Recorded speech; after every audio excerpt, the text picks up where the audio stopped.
আসসালামু আলাইকুম রহমতুল্লাহি বরকাতুহ। আহমাদুহু ওয়া নুসাল্লি আলা রাসূলিহিল কারীম, আম্মা বা'দ।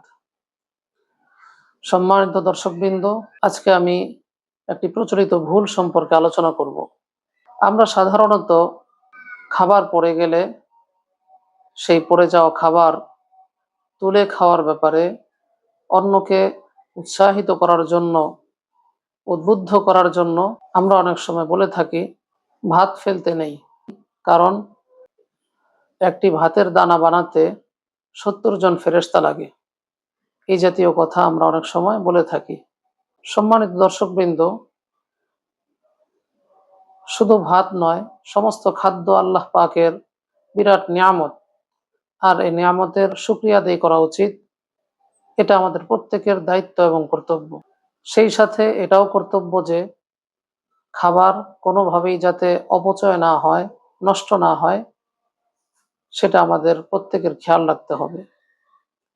কিন্তু এর মানে এই নয় যে এ সম্পর্কে যে কোনো ধরনের ভিত্তিহীন কথাবার্তা চালিয়ে দেব।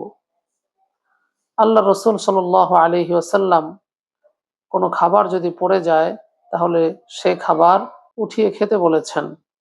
এমনকি খাবারে যদি ময়লা লেগে যায় তাহলে সেই ময়লা পরিষ্কার করেও খেতে বলেছেন। এটা আল্লাহ পাকের শিক্ষা, আল্লাহ রসুল সাল্লাল্লাহু আলাইহি ওয়াসাল্লামের শিক্ষা। আল্লাহ রসুল সাল্লাল্লাহু আলাইহি ওয়াসাল্লাম আমাদেরকে এভাবে খাদ্য নষ্ট না করার ব্যাপারে শিক্ষা দিয়েছেন। অতএব আমরা সব সময় খেয়াল রাখব যাতে খাবার নষ্ট না হয় এবং আল্লাহ রসুল সাল্লাল্লাহু আলাইহি ওয়াসাল্লামের সুন্নত মোতাবেক খানা খাবো। খানা যদি পড়ে যায়, প্রথমত অবশ্যই দস্তরখানা বিছিয়ে খানা খাবো। দস্তরখানে যদি খাবার পড়ে যায় তাহলে সেটা উঠিয়ে খাবো।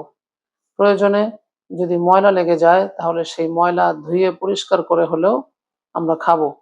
কিন্তু এ ধরনের কথা, অর্থাৎ একটি ভাতের দানা প্রস্তুত করতে, তৈরি করতে 70 জন ফেরেশতা লাগে, এই ধরনের বানোয়াট, অহেতুক, ভিত্তিহীন কথাবার্তা আমরা বলবো না।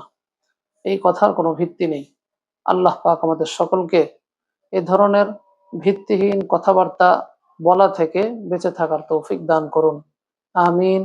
ওয়া আখিরু দাওয়ানা আলহামদুলিল্লাহি রাব্বিল আলামিন। আসসালামু আলাইকুম ওয়া রাহমাতুল্লাহি ওয়া বারাকাতুহু।